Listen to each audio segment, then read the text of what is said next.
Saludos a todos, bendiciones del cielo, con el permiso del cielo, bajo la autoridad de nuestro Santo Maestro Jesús Mashiach, con el permiso de nuestro Jajam, Dr. Dan Ben Abraham, la paz y la bendición del Altísimo sea sobre él, y por supuesto con el permiso de cada uno de ustedes, que la bendición del Altísimo sea sobre sus vidas en todo momento, y cumpla Hashem los deseos de su corazón para bien, para vida y para paz.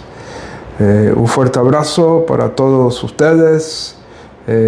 Vamos a estar avisando a nuestros grupos acostumbrados a que ya estamos acá conectados para compartir este tiempo maravilloso como lo hacemos semana tras semana, esperando que podamos encontrar acá grandes enseñanzas de bendición para todos nosotros. Así que, bueno, vamos conectándonos, vamos saludando por aquí a todos los que están allí conectándose. Vamos a aprovechar a hacer los saludos al inicio y al final, ¿ok? Para evitar algunas interrupciones en medio de el desarrollo del tema, ya que a muchos les cuesta mantener el hilo.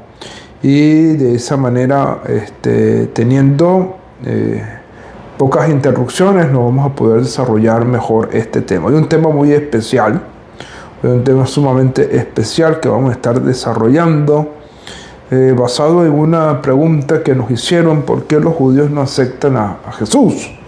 ¿Okay? Y vamos entonces a tratar de desarrollar ese tema importante, ¿okay? Que se ha vuelto un gran tabú, por decirlo de alguna manera, y que tenemos que abordarlo de una manera seria, de una manera sólida y de bendición para todos nosotros. Así que bueno, saludos a los que se están conectando. Elmer, muchas bendiciones. Hugo Medina, muchas bendiciones. Mildred Tarache, muchas bendiciones. Rebuno Shalom te bendiga y te guarde.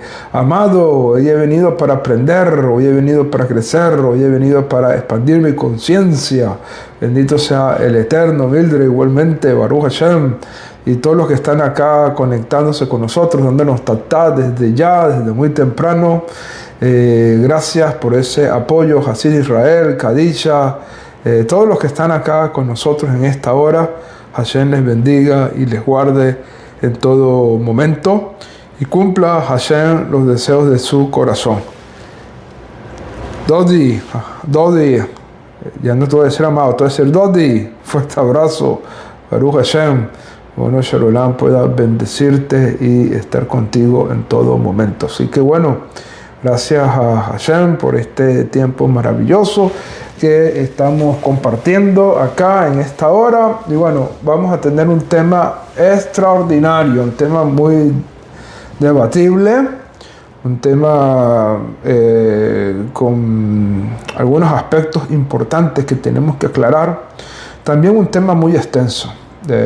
Déjame decirlo como lo dice nuestro jajá, esto es toda una yeshiva. De hecho, pudiéramos decir que de este tema surgen por lo menos 5 o 6 temas de yeshiva. ¿Okay? Hay diferentes tipos de objeciones teológicas, históricas, etcétera, etcétera, que pudiéramos citar en esta hora y hacer esto muy extenso. Y obviamente, por razones de tiempo no vamos a poder abarcar esto. Carolina, muchas bendiciones a ti y a todos allá en Varinitas. Que bueno, Shalom te bendiga y te guarde en todo momento, y a todos los que se están conectando con nosotros, bueno, en Varinas, no tanto en Varinitas, en Varinas. Y bueno, Shalom les bendiga a todos por allá y esté con ustedes en todo momento. Entonces, este es un tema bastante amplio, ¿okay? Un tema bastante extenso, un tema que no vamos a lograr abarcar todo, pero que seguramente va a ser de bendición. Gracias, Víctor, por esa rosita. Rebono Shalom te bendiga, y gracias a todos, porque ya estamos llegando casi a las 3K, ¿ok? Esto es maravilloso, el apoyo de toda esta familia, de toda esta audiencia, de todo este grupo, nuestro amado líder Magid Mijael, muchas bendiciones a ti y a toda la comunidad ya en Barquisimeto, Venezuela. Rebuno Shalom les bendiga. a toda la familia Tarache allá en Benejaderech, a todo el grupo allá hermoso en Santo Domingo, República Dominicana, a todos los que se están conectando con nosotros, Eliyahu, muchas bendiciones, y recordar que eso es importante, cuidado con maldiciones y con malas palabras acá, ¿verdad? Hay gente que a veces se apasiona con temas y comienza a decir algunas cositas allí. Así que bueno, Baruch Hashem. Vamos entonces a ir iniciando este tema con la ayuda del cielo. Kadisha, un abrazo, y a todos los que están con nosotros. Bendiciones del Eterno. Hayem Dodi, correcto, Hayem Dodi. Amado, fuerte abrazo. Bueno, ahora sí, vamos a iniciar con la ayuda del cielo. En primer lugar, quiero ser enfático en hablar de este tema, en establecer una premisa desde el principio, ¿ok? Y esto es sumamente importante lo que voy a mencionar. Aquí, con esta enseñanza, no tengo como propósito convencer a personas de nuestro pueblo Israel de que Yeshua es el Mesías.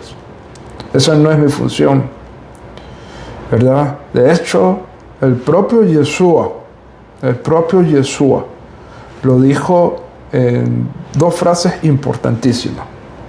Número uno, Yeshua dijo: los sanos no tienen necesidad de médico, sino los enfermos. Yo no he venido por los sadikim, yo he venido por los hataim, por los rashaim. ¿Ok?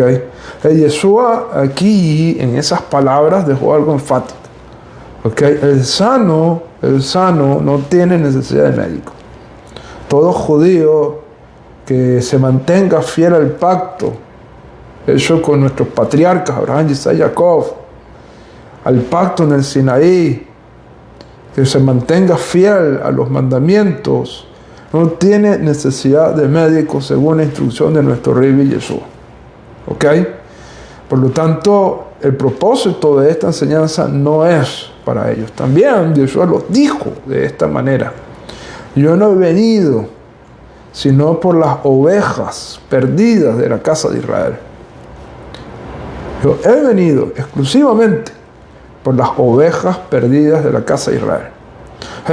¿A dónde se requiere a Yeshua, Mashiach, y su abudá, su ministerio, su enseñanza? Aquellos que se extraviaron, aquellos que perdieron el rumbo, aquellos que se salieron del carril y abandonaron la Torá, abandonaron los preceptos, aquellos que perdieron su identidad. A ellos es que Yeshua dirigió su enseñanza, dirigió su servicio, dedicó su vida y dedicó literalmente su vida entera a esto, incluyendo su muerte. Entonces, el propósito de esta enseñanza no es convencer a un judío de que Yeshua es el Mesías. ¿Ok? No es el propósito de esta enseñanza, porque el propio Yeshua no tenía con ese propósito en su mente. Su propósito fue: los sanos no tienen necesidad de médico, tengo que ir por los enfermos, tengo que ir por las ovejas que se extraviaron, que salieron de redil, y traerlas de vuelta a casa. Ese era el propósito de Yeshua. ¿Okay? Por lo tanto, todo judío observante de la Torá, guardador de los mandamientos, que cumple los preceptos, ¿verdad? Esta enseñanza no va dirigida hacia ti. ¿A quién va dirigida esta enseñanza? Bueno, quiero dirigir esta enseñanza a dos grupos fundamentales. ¿Okay? A dos grupos fundamentales. Número uno, al cristianismo, a los cristianos. ¿Por qué a los cristianos? Porque el cristianismo causó un daño histórico y teológico importante en la vida de Yeshua. Lo transformó, lo cambió. Y quizás muchos cristianos extraordinarios que hoy en día tenemos acá con nosotros, muchos cristianos que puedan estar viendo esta enseñanza, no son culpables de eso. Porque esto fue algo que se cometió siglos atrás, milenios atrás. ¿Ok? Estos fueron errores teológicos, estos fueron errores que comenzaron a establecerse en una época muy temprana, que es conocido históricamente como los padres apologéticos de la iglesia. Fueron los padres apologéticos, no los padres apostólicos, no los padres apostólicos, sino los padres apologéticos, los que comenzaron a cambiar la fe, los que comenzaron a distorsionar la figura de Jesús. Y a partir de allí comenzó a formarse una persona completamente ajena al judaísmo, ¿ok?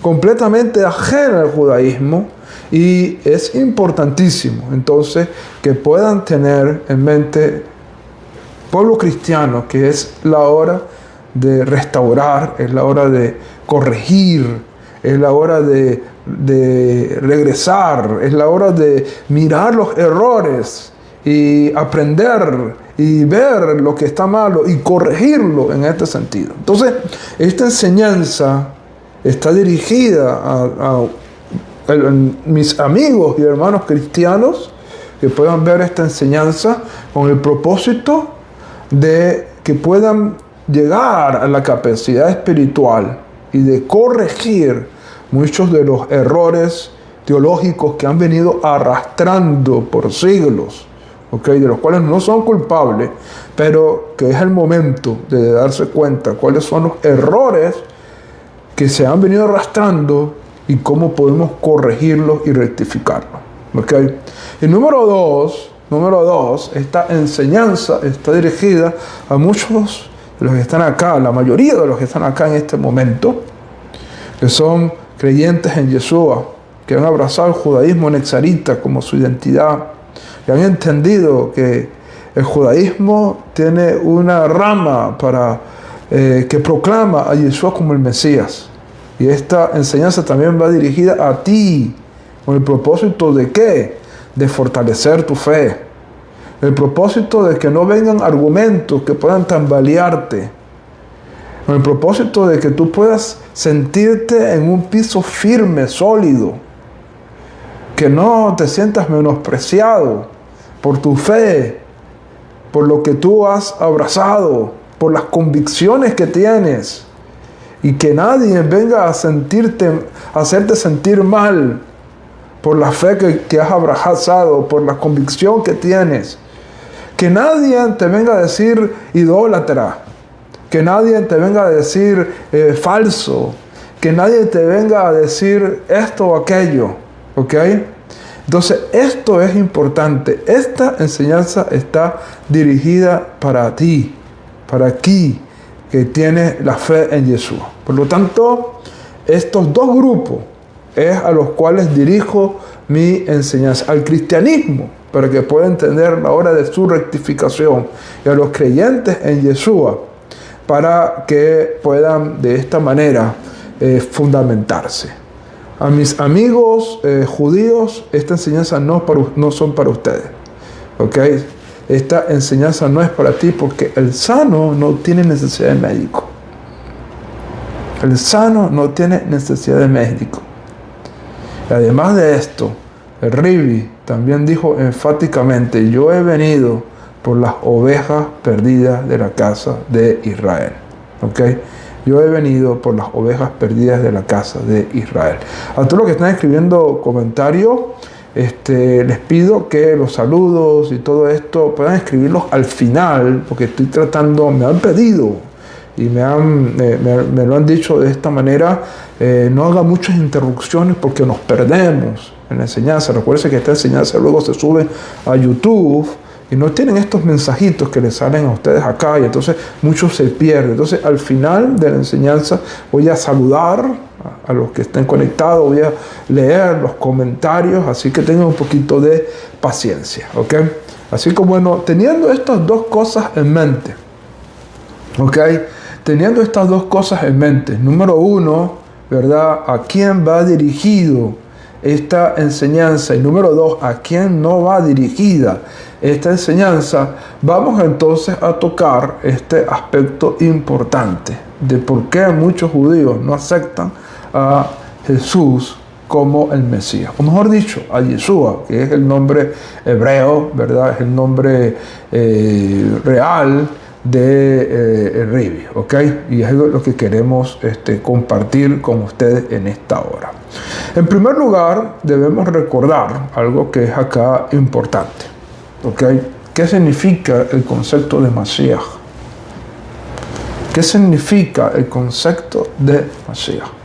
Esto es lo primero que tienes que entender. No podemos hablar de un Mesías si no sabemos qué significa el concepto hebreo del Mesías. ¿Ok? En hebreo, Mashiach significa ungido. Esto es lo que significa el concepto hebreo del Mesías. Ungido. ¿Ok? Un ungido. Es decir, una persona a la cual se le derramó sobre su cabeza un aceite de unción para ungirlo con un propósito especial. ¿Ok? En algunos de los casos no hubo un ungimiento físico, pero hubo un ungimiento espiritual. ¿Ok? Por ejemplo, pudiéramos citar a los profetas, ¿verdad? Donde dice que el Eterno me ha ungido. ¿Ok? No se habla de que alguien lo ungió, sino una unción que venía directamente de parte de Dios. ¿Ok? Y esto es importantísimo que lo podamos tener presente. Entonces, el concepto hebreo de Mashiach significa un ungido que tiene un propósito especial.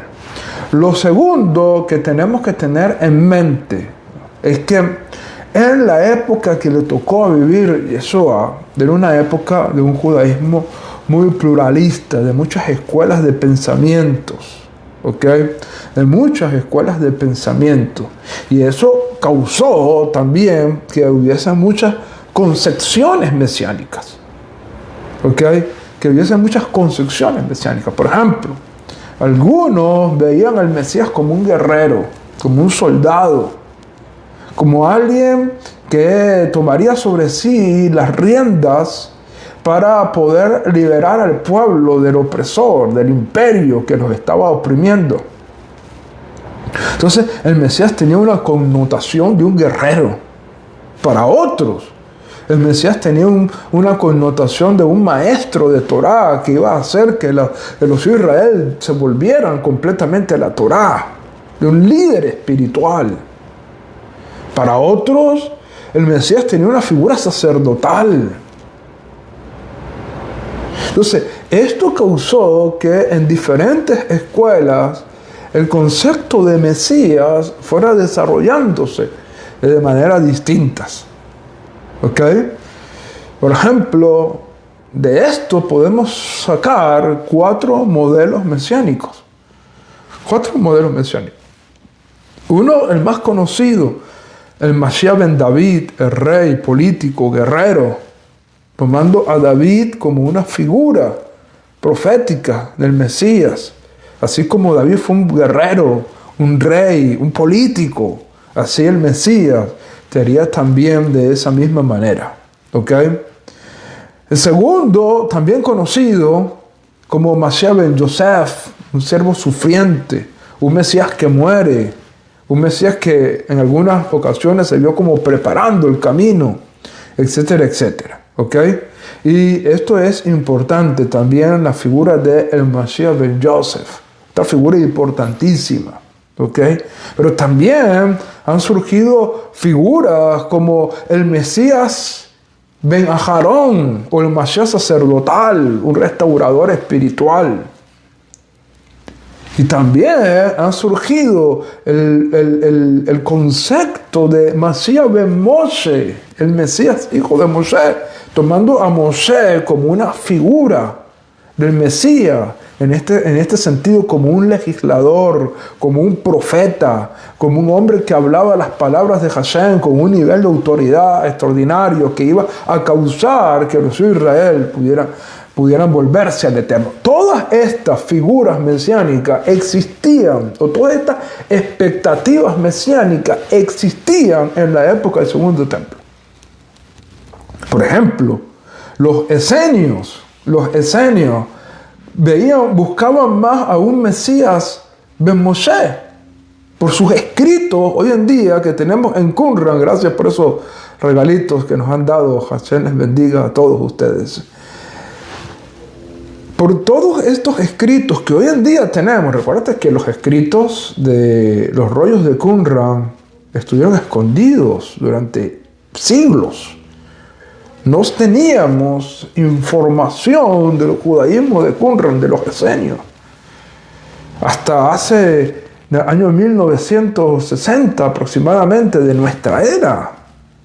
Es decir, 1900 años después de que esos escritos se habían realizado, es que comienzan a salir, más de 1900 años después, es que comienzan a descubrirse estos escritos y hoy en día podemos conocer el pensamiento de los judíos de Qumran, identificados como los esenios. Y sabemos hoy en día muchas de sus creencias, de sus prácticas, de sus costumbres. Y entre sus creencias ellos esperaban un Mesías más sacerdotal o un Mesías más profeta, Ben Moshe, que traería el corazón de los hijos de Israel. Pero otras escuelas tenían otra expectativa. Tenían la expectativa de un guerrero, de una persona que tomara la espada y guiara al pueblo en una rebelión que pudiera tener éxito y sacar al imperio romano de las fronteras de Israel. Y eso eran las concepciones mesiánicas que había traído Yeshua, que estaba en los días de Yeshua. Entonces, ¿qué ocurre? Estos conceptos fueron evolucionando. Hoy en día, por ejemplo, nadie espera al Mesías montado en un caballo con una espada. Ni tampoco, como lo dijo uno de nuestros profetas, es aquí el Mesías montado en un asno, entrando a Jerusalén. El concepto del Mesías es un concepto que ha venido evolucionando. Hoy quizás muchos esperan al Mesías como un político, como un líder que pueda acabar con las guerras, no solamente de Israel, sino las guerras del mundo. Y lo ven como una figura política. Entonces, todos estos aspectos son sumamente importantes que tú los tengas en cuenta. Para poder hablar del concepto de Mashiach y de las objeciones contra Mashiach, tenemos que tener en cuenta todo esto. Si tú no tienes en cuenta todo esto y piensas que el concepto de Mesías es un concepto único, entonces pierdes acá. ¿Ok? Esto es sumamente importante que tú lo puedas tener en cuenta. ¿Ok? Lo otro importante que tenemos que tener en cuenta en base a esto es el trabajo realizado por el Rambam. Voy a explicar quién fue el Rambam. Rambam es un gran rabino sefardí, un judío de España que vivió en la época en que gran parte de la península ibérica estaba gobernada por los musulmanes, por los árabes, ¿ok? Por los árabes. En gran parte estaba gobernada por los árabes. Y en este sentido, y es importante que tú lo puedas tener muy presente, en este sentido, muchos de los escritos de Maimónides fueron en lengua árabe, incluyendo uno de los escritos más extraordinarios, conocido como Yad HaZaká, ¿okay? La mano fuerte, conocido también como Mishneh Torah. En esa obra de Maimónides, este rabino judío, nacido en Córdoba, España, eso es que a veces cuando preguntan de qué parte de Israel eres, la mayoría de los judíos han nacido en la diáspora. Maimónides nació en Córdoba, España. Menachem Nilsson nació en Rusia. Y pudiéramos citar muchísimos otros casos. La mayoría del pueblo judío ha nacido fuera de la tierra de Israel, la mayoría por la diáspora. Entonces, Maimónides, este judío sefardí, y que escribió muchos de sus documentos en árabe, Maimónides es al quien le debemos el concepto actual del Mesías, o por lo menos las bases actuales del Mesías. ¿Por qué? Porque Maimónides estableció ciertos parámetros para poder, si estamos frente a el Mesías. Maimónides escribió varios parámetros para que el pueblo pudiera saber si estamos frente al Mesías o frente a un fallido Mesías. Debemos recordar también que ya en la época de Maimónides habían surgido varios fallidos Mesías, incluyendo Bar Kokhba, ungido y proclamado como Mesías por Rabbi Akiva, Sebaitai Zvi y otros fallidos Mesías que habían ocurrido. Y lo otro que tenemos que entender, y aquí es donde llega un papel clave y vital para poder entender todo lo que estamos hablando, es que en los días de Maimónides ya estaba presente el cristianismo de una manera institucionalizada. Estaba la Iglesia Católica establecida allí, y Maimónides vivió ese conflicto. Recuérdense lo siguiente, y esto es importantísimo que lo tengamos muy presente. Y esto es sumamente importante que tú lo puedas tener presente. En la España de Maimónides existían 3 religiones que convivían, a veces de forma amistosa y a veces de forma, digamos, bastante enemistada, para nada amistosa. ¿Cuáles eran esas 3 religiones que vivían en la España, en la Sefarad de Maimónides? En el Islam, por un lado, que era la religión gobernante en Córdoba, en la época en que nació Maimónides, pero también estaba el cristianismo, que estaba allí presente y que gobernaba especialmente en otros reinos que formaban parte de la España de aquella época. No se conocía como España en aquella época. Eran distintos reinos, pero para tener una idea, en la península ibérica de aquella época, y obviamente el judaísmo, donde habían cientos de judíos regados por toda la península, entre ellos Maimónides. Es un aspecto importantísimo que tenemos que nosotros entender. De hecho, déjenme explicarles algo acá que es de gran importancia, que ustedes tienen que conocerlo, de gran importancia que ustedes tienen que conocerlo, y es lo siguiente, y esto es sumamente importante que tú puedas comprenderlo. En la época de Maimónides, unos años anterior, unos cientos de años anterior, una gran diáspora de judíos emigraron hacia esa zona. En el judaísmo había una casa, una escuela, una zona sumamente importantísima para el judaísmo, que se conocía como Babilonia.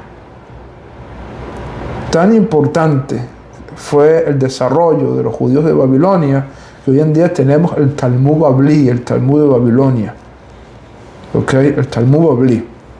Babilonia fue, desde el momento del exilio babilónico hasta, digamos, sin temor a equivocarnos, unos 600, 800 años después del exilio babilónico, Babilonia fue un lugar donde el judío pudo desarrollarse de una manera extraordinaria.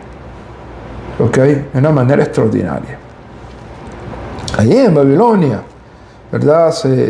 Muchísimos, yo creo que 1000 años, o más de 1000 años, el pueblo judío habitó en Babilonia en completa paz, ¿ok?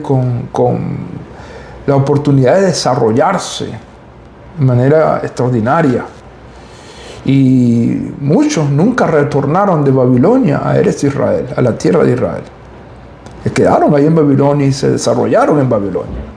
Pero cuando llegaron los problemas a esa región, precisamente por el surgimiento del Islam, muchos judíos de Babilonia emigraron a España, a Sefarat, y Sefarat se enriqueció enorme de toda esa cantidad de sabios que llegaron allá. En ese contexto nace Maimónides, judío por un lado, pero interactuando con el Islam, interactuando con el cristianismo, teniendo debates y disputas con las diferentes religiones, y ahí surge Maimónides allí. Maimónides, que nace en ese contexto, tiene como propósito, y esto es importantísimo, que tú puedas entenderlo. Maimónides comienza a tomar como propósito tratar de hacer que el judío que está teniendo contacto con estas religiones, el Islam por un lado, que habla también de una expectativa mesiánica, de un Mahdi, y el cristianismo por otro lado, que habla de un Mesías. Entonces, Maimónides trata de proteger a la comunidad judía. Maimónides trata de proteger a la comunidad judía. Y en ese deseo de proteger a la comunidad judía de esas influencias externas, gracias por esos regalitos, Ribono Sherolán les bendiga. Maimónides entonces comienza a establecer algunos parámetros fundamentales, importantísimos. Aquí nos llenaron de rosa. El Ribono Sherolán pueda bendecirte en gran manera y cumplir los deseos de tu corazón para bien, para vida y para paz. Maimónides comienza a establecer algunos parámetros importantes, y entre esos parámetros que Maimónides comienza a establecer, mira, me quedó hasta bonito este sombrero y estos bigotes. Baruch Hashem, Todá Rabá, Ribono Sherolán pueda bendecirte, gracias por esos regalos maravillosos. Bendito sea el Eterno. Baruch Hashem. Maimónides comienza a establecer estos parámetros para proteger a la comunidad judía de influencia, especialmente la influencia cristiana. Y es allí donde Maimónides establece, por ejemplo, de que si alguien hace milagros, pudiéramos pensar que es el Mesías, pero si muere y no logra traer de vuelta a los hijos de Israel a la tierra, y no logra restablecer el Estado de Israel, y no logra traer paz a la tierra de Israel, y muere en ese proceso, entonces Maimónides dice, entonces estamos frente a un fallido Mesías. Entonces, en Maimónides, siglo X aproximadamente, después de Yeshua, que comienza a establecer, es Maimónides quien va a comenzar a establecer de que el Mesías no puede morir. Y todo Mesías que muera era un fallido Mesías. Obviamente, aquí hay un mensaje directo. Jesús murió. Jesús murió. Con estos parámetros que establece Maimónides, es un fallido Mesías. ¿Por qué? Porque no logró cumplir, desde el punto de vista de lo que Maimónides está determinando, no logró cumplir lo que se espera del Mesías. Murió y no lo cumplió. Entonces, esto es importante que tú puedas tenerlo en mente. Entonces, es aquí donde se levanta una de las objeciones más importantes. Jesús o Yeshua no puede ser el Mesías, porque el Mesías tiene que traer paz al mundo. Y Él no la trajo. Han pasado 2000 años de su aparición. Y hoy en día lo que tenemos es más conflictos. Más conflictos bélicos. Imagínate todos los conflictos que han ocurrido durante estos 2000 años, más los que están ocurriendo en este momento. ¿Ok? Lo que están ocurriendo en este momento, imagínate. ¿Y de dónde se saca la idea de que el Mesías tiene que traer paz? Bueno, uno de esos textos es Isaías, capítulo 2, versículo 4. Vamos a leer este texto. ¿Ok? Isaías, capítulo 2, verso 4. Vamos a buscarlo acá. Y vamos a leer este texto. Dice así, Isaías capítulo 2 verso 4 dice: y juzgará entre las naciones y reprenderá a muchos pueblos y volverán su espada en rejas de arado y sus lanzas en hoces. No alzará espada nación contra nación, ni se adiestrará más para la guerra. Esto es una profecía mesiánica. Isaías está hablando de lo que va a ocurrir en la era mesiánica, donde nos establece aquí que las armas se convertirán en arado, en hoces. Las espadas no se van a alzar más. Y por lo tanto, las naciones no se van a adiestrar más para la guerra. Esto es una paz mundial. Esto es una paz mundial que se espera que el Mesías haga. ¿Ok?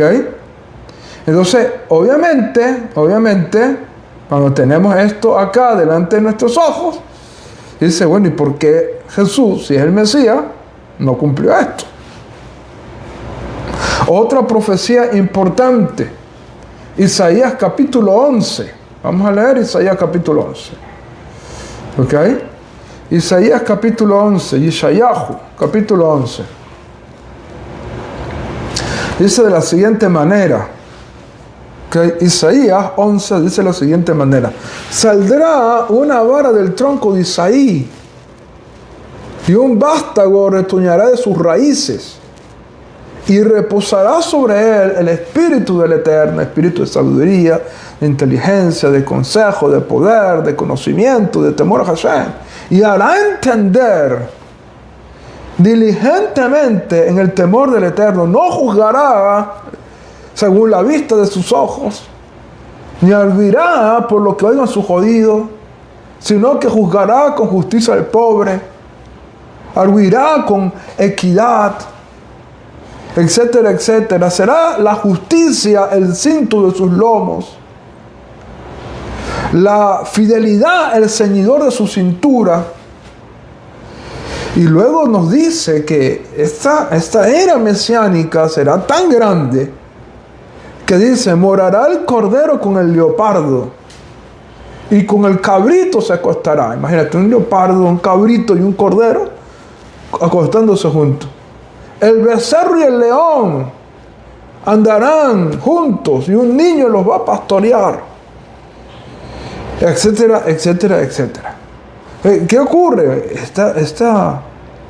Este capítulo 11 del profeta Isaías nos está hablando de un reinado de paz completo. Un reinado de paz. Entonces, la pregunta que se surge es: si el Mesías tiene que traer paz, ¿por qué Yeshua no trajo paz? ¿Cómo puede ser el Mesías si no trajo esa paz que se está proclamando, que se está anunciando? ¿Por qué no trajo la paz que está allí en los profetas de Israel anunciada? ¿Ok? Y si vemos incluso algunas palabras de Yeshua parecen desafiantes y contrarias precisamente a esto que estamos estudiando. Yeshua, en Mateo capítulo 10, versículo 34, Mateo capítulo 10, versículo 34, Yeshua dice estas palabras: no he venido a traer paz, sino espada. Imagínate. No he venido a traer paz, sino espada. Entonces, el Mesías tiene que traer paz. Y Yeshua abiertamente dice: yo no he venido a traer paz, yo he venido a traer espada. Entonces todo esto se pregunta, bueno, ¿cómo es posible que el Mesías pueda establecer, que tiene que establecer la paz, esté diciendo todo lo contrario? Yo no vine a traer paz, vine a traer espada. Entonces todo esto es lo que forma esta objeción para decir Jesús no es el Mesías. Primero, no hay paz. No hay paz. Segundo, lo estableció por Maimónides. Sabremos que el Mesías ha llegado cuando logre cumplir con todas estas cosas, pueda traer de vuelta. Voy a enumerar más o menos las cosas que, según Maimónides, tiene que hacer el Mesías y no morir en el intento. No morir. Tiene que traer la paz mundial. Por lo tanto, tiene que poner fin a la guerra. Tiene que restaurar a Israel. Tiene que traer un conocimiento universal de Dios. Tiene que traer una justicia global y tiene que establecer un reinado visible. Tiene que establecer un reinado visible. De todas estas cosas,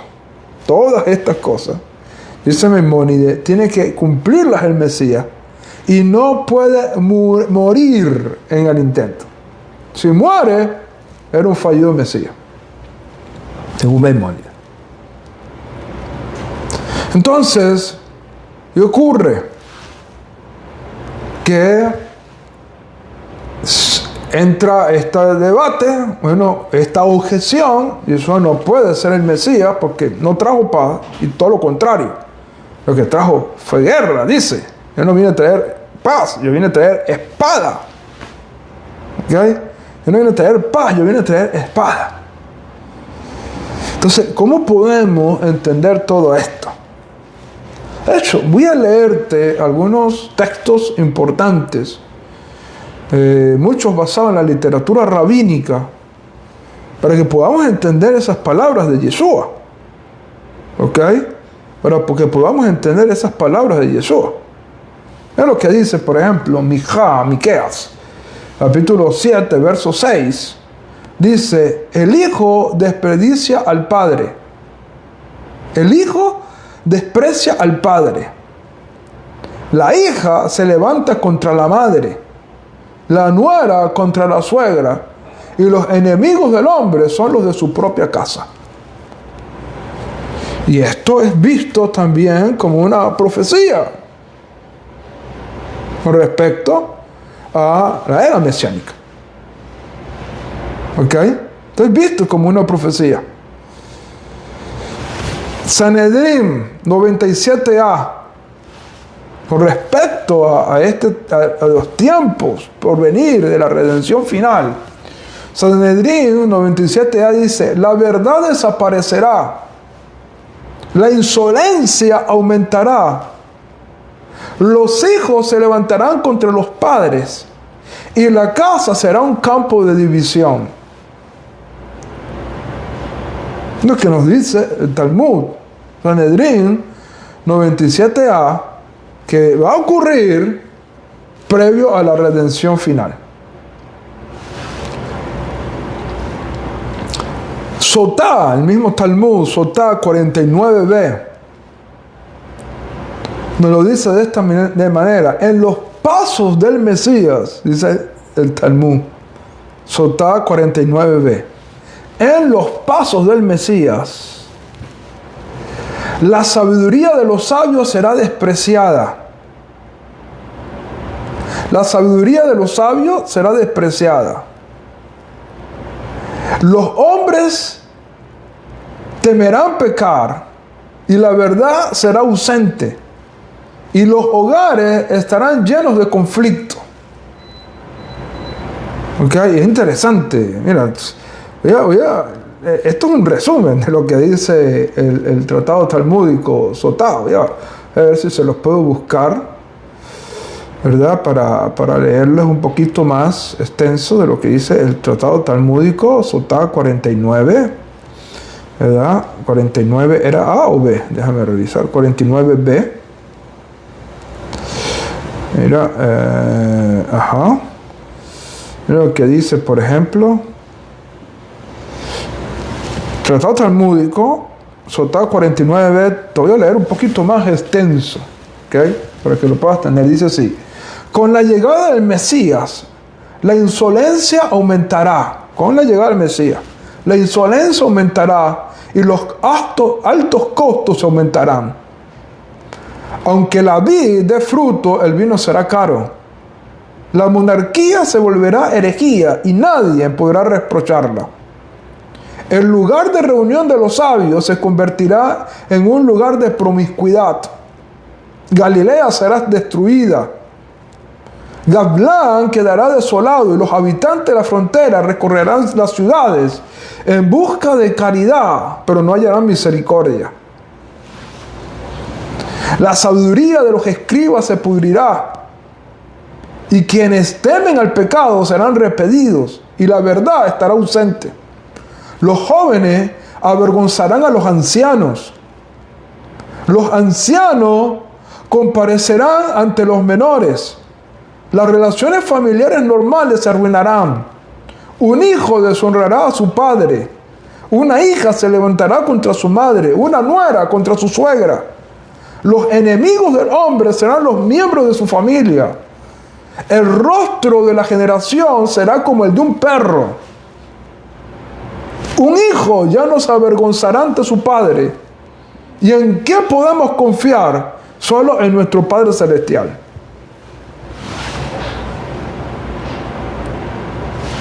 Solo en nuestro Padre Celestial. Esto es lo que está diciendo el tratado talmúdico Sotá 49b con respecto a los días del Mesías. Cuando venga el Mesías, con la llegada del Mesías. En ese contexto es que Yeshua dice esas palabras. Yo no he venido a traer paz, sino guerra. Espada. Yo no he venido a traer paz, sino espada. En ese contexto. Es decir, no es que Él va a promocionar la guerra ni nada de esto, sino que Él sabe las divisiones que van a ocurrir. Incluso por causa de su enseñanza, Él sabía que iba a haber oposición. Que iba a haber oposición a sus enseñanzas. Entonces, esto es sumamente importante que lo podamos tener. Aquí la espada significa ruptura, división. No literalmente una espada. Entonces, ¿cómo podemos entender y responder a esta objeción de que el Mesías tiene que traer paz? Y Yeshua no trajo paz. ¿Cómo podemos responder a esta objeción? Lo dejaremos para el próximo... No, mentira. Vamos a continuar. Obviamente, como les dije, uno quisiera poder desarrollar estos temas lo más que se pueda, ¿ok? Pero el tiempo es muy corto. Es difícil desarrollar este tema, ¿ok? En un tiempo tan corto. Pero vamos a tratar de dar respuesta por lo menos a esta objeción y luego tocar otro punto importante que tenemos que tocar. Un punto crítico importante que también tenemos que tocar antes de finalizar esta enseñanza.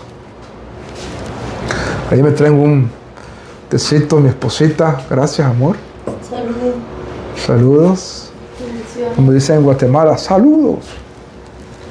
Baruch atah Adonai Eloheinu melech haolam she'hakol nהיה baro. Amén. Correcto. Cuando analizamos en los profetas de Israel, los profetas de Israel no dan una sola visión de un Mesías. Los profetas, cuando lo analizamos, ven al Mesías en diferentes facetas.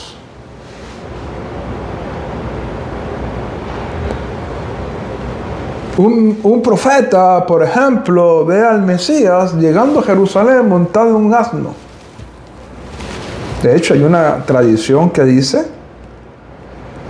¿verdad?, que ese asno fue un asno que fue creado desde el principio de la creación del mundo, y que ese asno fue el que Abraham montó para ir a degollar a su hijo, y que ese asno ha aparecido en diferentes épocas de nuestro pueblo, y que finalmente ese asno será el asno con el cual el Mesías vendrá. Es un midrash, obviamente imposible que un asno pueda vivir tanto tiempo, ¿no? Pero es una tradición que existe. Pero uno de los profetas ve al Mesías entrando a Jerusalén montado en un asno. Pero otro de los profetas ve al Mesías viniendo a Jerusalén en las nubes de gloria. Montado en las nubes, imagínate. Entonces, se preguntan los Jajamim, ¿el Mesías viene montado en un asno o viene en las nubes? Uno de los profetas ve al Mesías estableciendo un reinado de paz y de justicia eterno, pero otro de los profetas ve al Mesías sufriendo y muriendo. Entonces, ¿el Mesías muere y sufre? ¿O al revés, sufre y muere? ¿O el Mesías establece la paz eterna sin morir? El propio profeta Isaías, del cual hablamos Isaías capítulo 2, del cual hablamos Isaías capítulo 11, que nos habla de un reinado. En Isaías 53, el profeta Isaías nos muestra al Mesías como un siervo sufriente que muere. Gracias por esos regalitos. Ribono Shel Olam les bendiga. El propio profeta Isaías ve al Mesías como un siervo sufriente que muere. Y claro, algunos podrán decir, no, es que eso no es una profecía mesiánica. Y si tú lo buscas hoy en día en una Tanaj, te va a decir, mira, eso es Israel. Pero no es así. De hecho, en el judaísmo antiguo, incluyendo el Talmud,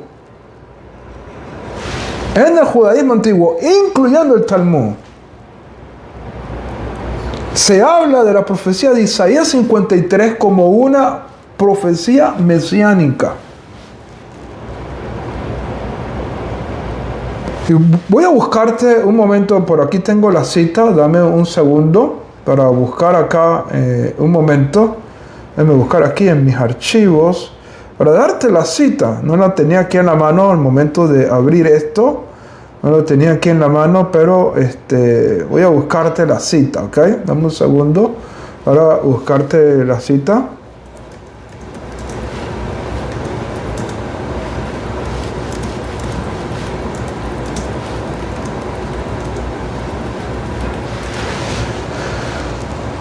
Voy a buscarte la cita.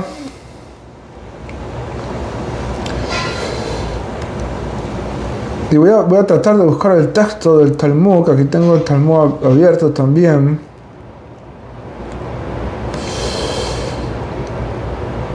Voy a buscarte la cita. A ver, acá lo tenemos.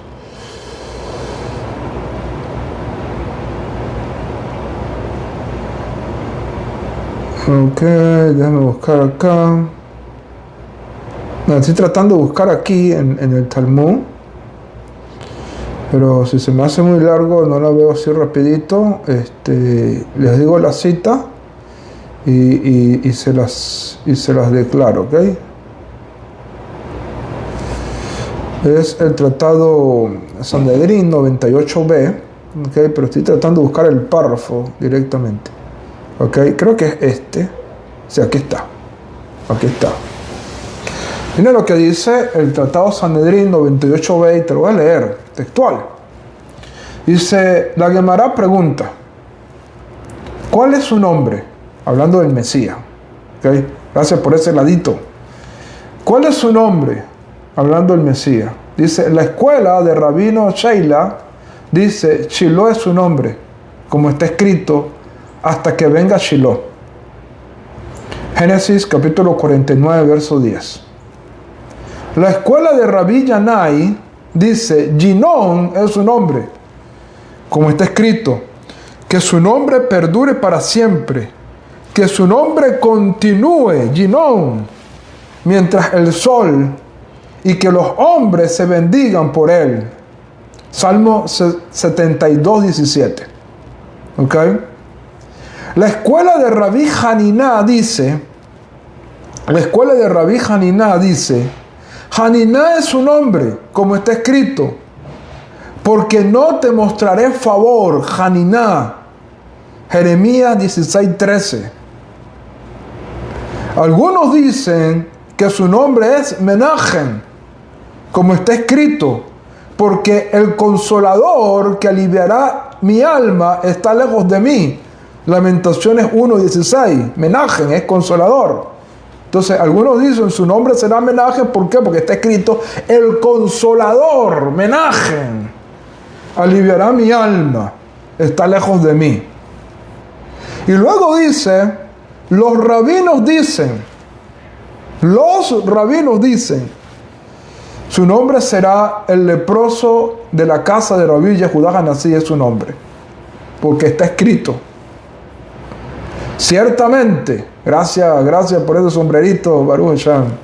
Ciertamente Él llevó nuestras enfermedades y soportó nuestros dolores, sin embargo lo consideramos herido por Dios y afligido. Jeremías 53:4. Aquí estamos viendo que el Talmud establece que la profecía de Isaías 53 es una profecía mesiánica. ¿Okay? Que la profecía de Isaías 53 es una profecía mesiánica al decir que el nombre del Mesías es el leproso de la casa de estudios, porque está escrito en Isaías, Él llevó nuestras enfermedades y soportó nuestros dolores, y nosotros lo consideramos herido de Dios y afligido. ¿Están conmigo o no están conmigo? Entonces, el profeta Isaías ve al Mesías como un rey que establece una paz eterna, pero también lo ve el propio Isaías como un Mesías que sufre y muere. Y cuando tú estudias Isaías 53 y analizas Isaías 53, no puede referirse al pueblo de Israel, porque esa persona de la cual está sufriendo lo hace por nosotros. Y nosotros es Israel, porque Isaías es de Israel. Es decir, cuando Israel dice nosotros, se está incluyendo dentro de un conglomerado, y ese nosotros es beneficiado por la acción de ese siervo del cual Isaías está hablando. Isaías dice, nosotros nos descarriamos como ovejas. Nosotros hicimos aquello. Y dice, Él sufrió por nuestras enfermedades. El castigo de nuestra paz cayó sobre Él. El castigo de nuestra paz cayó sobre Él. Entonces, Isaías no está hablando de Israel. Está hablando de un Mesías que está haciendo algo a favor de Israel.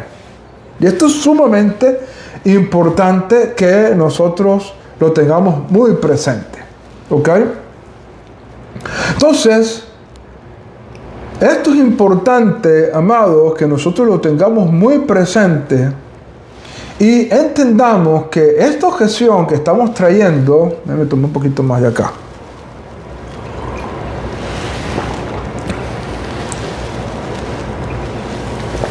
Aquí nos recomiendan un libro importantísimo, el libro de Sistemática Hebrea. Les recomiendo este libro, que lo tengo por aquí a un ladito. Pero aquí lo debo tener. Bueno, anda por aquí. En algún lugar, un montoncito por aquí, otro montón. Creo que está acá. Creo que ya te conseguí. Aquí está. Este libro es el que nos están recomendando. Y por ahí me están diciendo que escuchen audio. Con gusto. Este libro les recomiendo. Lo pueden conseguir en Amazon. Importantísimo este libro. También acuérdense de buscar mi libro. De ambos pueblos hizo uno en Amazon. ¿Ok? También lo pueden buscar. No tiene que ver con este tema, pero un libro muy importante que tienes que tener, ¿verdad? Y este libro es importante que lo consigan en Amazon, ¿ok? Este libro importantísimo, ¿ok? Entonces, estos son aspectos importantes que tú y yo tenemos que entenderlo claramente, ¿ok? Entonces, ¿por qué nosotros hablamos de un Mesías? ¿Ok? ¿Por qué nosotros hablamos de un Mesías? Y esto es importantísimo que tú lo tengas presente. Mira, ¿por qué es posible de que Yeshua sea el Mesías, aunque haya muerto y aunque no haya traído paz?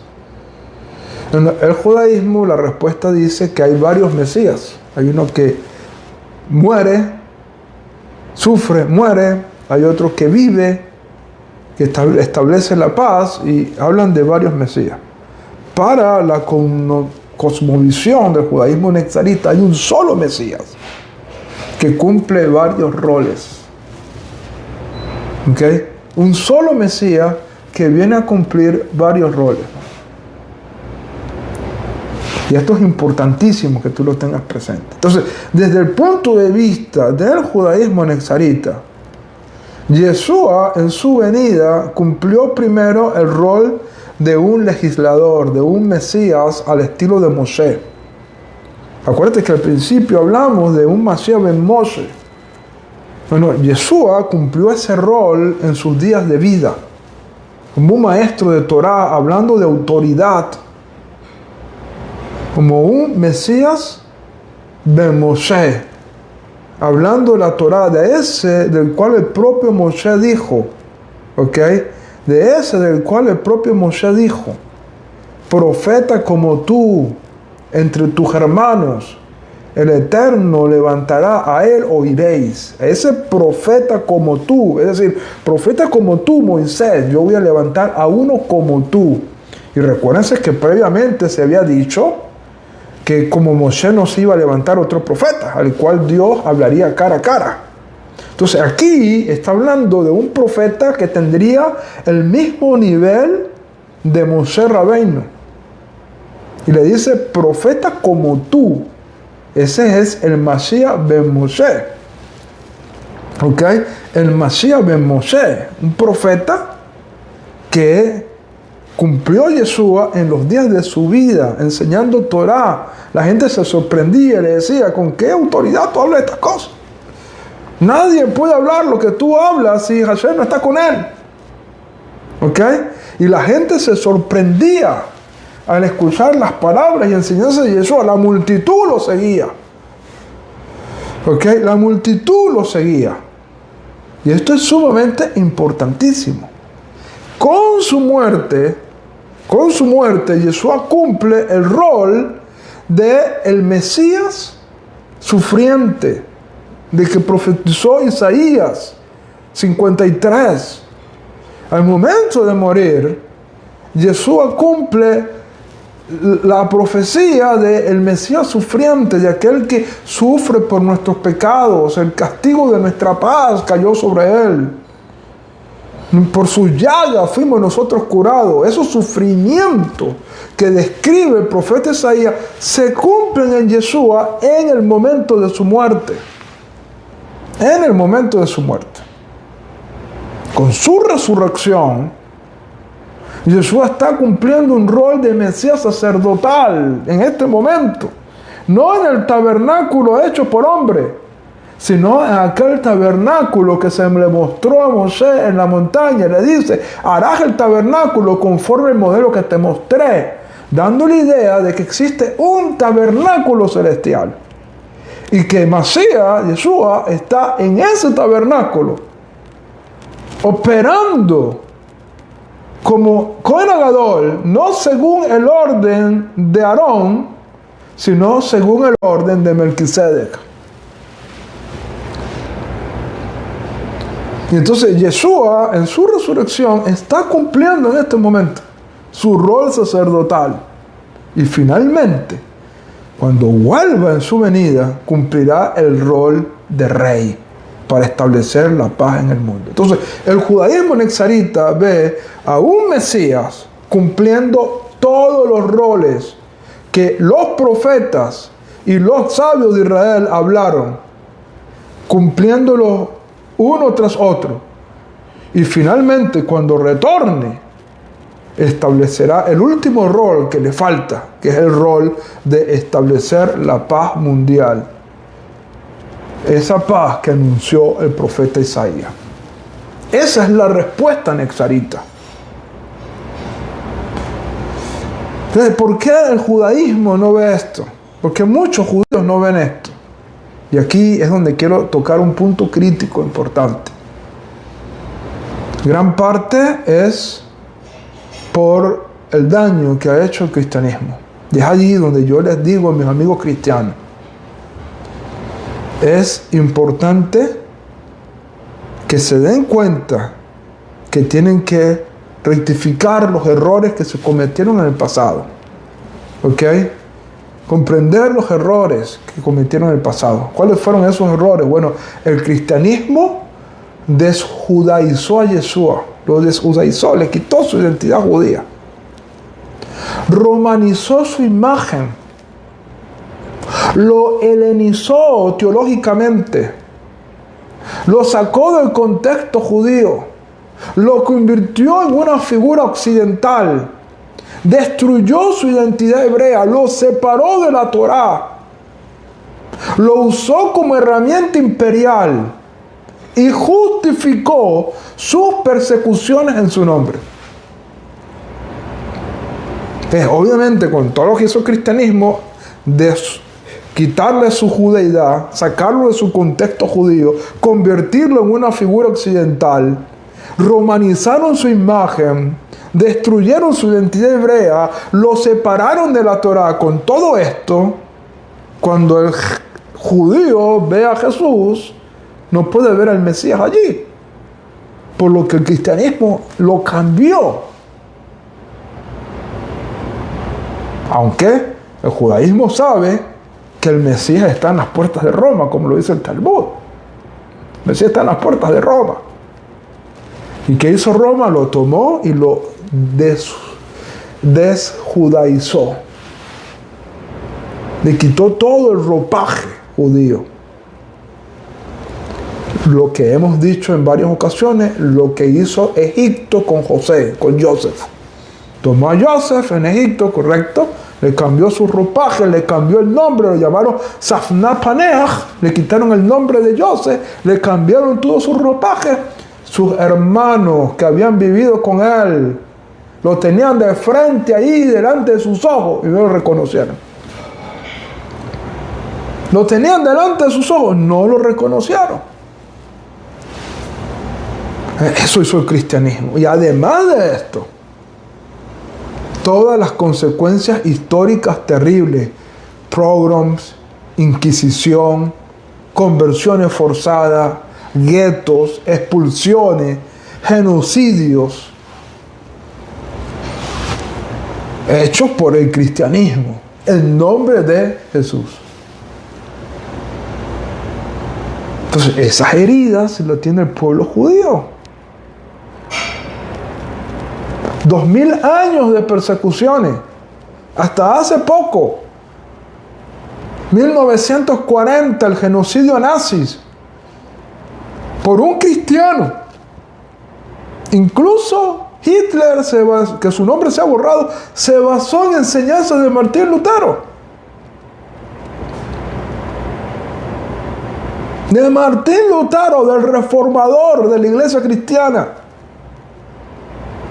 que había enseñado que a los judíos había que quemarlos con todas sus sinagogas. Y eso fue hace 80 años atrás. El genocidio donde murieron más de 6 millones de judíos. Entonces todo este daño importante, todo este daño terrible que ha hecho el cristianismo, ha hecho que la imagen de Yeshua, la imagen de Jesús, sea irreconocible. Primero lo desjudaiza, le quitas todo el ropaje judío. Y después todas las persecuciones, gracias, ese sombrerito, todas las persecuciones que han cometido contra el pueblo judío. Todas estas cuestiones. ¿Ok? Diciendo, bajo un eslogan, los judíos mataron a Cristo. Ah, señores, déjame decirte algo. La ejecución de Jesús fue romana. La crucifixión es una pena romana. La autoridad era romana. Pilato. El sistema judicial era romano. El método era romano. Por lo tanto, decir que los judíos mataron a Cristo cuando todo el sistema era romano es un invento. Recuérdate, la autoridad era romana. Sanedrín no tenía autoridad para declarar a alguien pena de muerte. El método de ejecución era romano. La crucifixión era romana. El sistema judicial era romano. Y sí, es verdad, algunos lograron hacer que la multitud que estaba reunida en ese lugar, no todo el pueblo judío, es decir, llevaron a un grupo de personas y los alborotaron, ¿ok? Pero era un grupo de personas allí. La mayoría del pueblo judío estaba preparándose para celebrar la fiesta de Pesaj. El pueblo judío estaba celebrando los preparativos de Pesaj. La mayoría de los judíos estaban en los preparativos de la fiesta de la Pascua de Pesaj. Todo el mundo estaba velando por su corderito, por sus hierbas amargas, en sus preparativos para la fiesta. La mayoría de los judíos estaban preparándose para Pesaj. Fue un grupo llevado con un propósito por líderes que no les convenía políticamente a Jesús y necesitaban sacarlo del escenario porque sus enseñanzas eran un cuchillo para ellos. Era un grupo de líderes que no querían soltar el poder. La mayoría del pueblo judío no. La mayoría del pueblo judío estaba celebrando Pesaj. ¿De dónde salieron los 5,000 a los cuales Jesús alimentó? ¿De dónde salieron? Pregúntatelo. La multitud de personas que seguían a Jesús por todos lados eran judíos, todos. Incluso después de su muerte, cuando Pedro se levante de un discurso magistral y había muchos judíos que habían venido de la diáspora, reconocieron a Yeshua como el Mesías del pueblo judío. Son errores doctrinales, teológicos, antisemitismo que se ha metido en el pueblo cristiano. Antisemitismo. Por un espíritu, el espíritu de Esaú, el odio de Esaú hacia Jacob, ese espíritu, que es el espíritu de Roma, fue el que se logró meter en el cristianismo. Y un antisemitismo, pero los verdaderos cristianos tienen que salir de eso, señores. Jesús era judío, sus discípulos eran judíos, las multitudes que lo seguían eran judíos. Cuando una gentil se le acercó a Yeshua pidiéndole un milagro, Yeshua le dijo, no es lícito darle del pan de los hijos a los perrillos, no. Y la mujer le dijo, Señor, sí, pero los perritos comemos de las migajas. Oye, Yeshua se sorprendió. Le dijo a la mujer, por tu fe, que se haga el milagro. Pero él primero le dijo, no es lícito darle del pan de los hijos a los perrillos. Sus discípulos, sus seguidores, la multitud que seguía a Jesús, eran judíos. ¿Quiénes lo mataron? El poder político. Cuando dice a los suyos vino y los suyos no lo recibieron, no se está refiriendo al pueblo judío, se está refiriendo a los líderes corruptos que había en esa época. A los líderes corruptos que había en esa época. Eso es importantísimo. Es como que tú digas hoy, no, que los venezolanos son chavistas. No, eso es una cúpula que ya ni representan al pueblo. La mayoría del pueblo venezolano está en contra del chavismo. La mayoría. Es una cúpula que tiene el poder centrado en sí y que maneja un grupito de personas. Entonces, eso es importante que lo tengamos en mente. Entonces, creo que con esto logramos tener un aspecto importante, ¿verdad?, de lo que estamos enseñando. Y bueno, el Ribono Shalom les bendiga, les guarde a cada uno de ustedes. Y esperamos que esta clase, les digo, hubiese querido tocar más cosas, pero es un tema demasiado largo. Pero creo que con lo que hemos tocado nos va a ayudar mucho a comprender esto. Bueno, que el Eterno les bendiga, Lulu, Yasmari, Master, gracias por todos esos regalitos. Lea, muchas gracias por todos estos comentarios. Baruch Hashem, Kadisha, muchísimas bendiciones. Josué, bendiciones. Monoteísta, bendiciones. Shimón, bendiciones. Teresa, bendiciones. Todos los que nos están escribiendo por aquí. Jenny García, bendiciones. Todos los que están acá, gracias por estos 158K. Gracias por todos los regalitos que nos han dado. Saludos desde California, Miriam, muchas bendiciones. Armando, muchas bendiciones. Eliyahu, Vilma, Miranda, saludos desde Guatemala, muchas bendiciones. Qué gusto encontrarte. Ribono Shalom te bendiga y te guarde en todo momento. Yesenia Tarache, muchas bendiciones. Ribono Shalom, Edward, muchas bendiciones. Desde Mariara, Venezuela. Esta enseñanza va a estar en nuestro canal de H-Mind TV en YouTube. El mismo nombre de acá, desde Charlotte, muchas bendiciones. Desde la comida más balanceada, Rafael, allá en Joaquín, Carabobo, Venezuela, muchas bendiciones a todos ustedes. Gracias, que el Eterno les bendiga y les guarde. Gracias por ese comentario, Gene, muchas bendiciones a todos. Gracias. Esta enseñanza, junto con todas las que hemos dado, va a estar en nuestro canal. Yasmari, muchas bendiciones. Eliyahu, desde México, muchas bendiciones. Gracias a todos. Ribono Shalom esté con ustedes. Cumpla lo que deseo su corazón, para bien, para vida y para paz. Shalom, shalom. Muchas bendiciones. Rachel, bendiciones. Bendiciones a todos.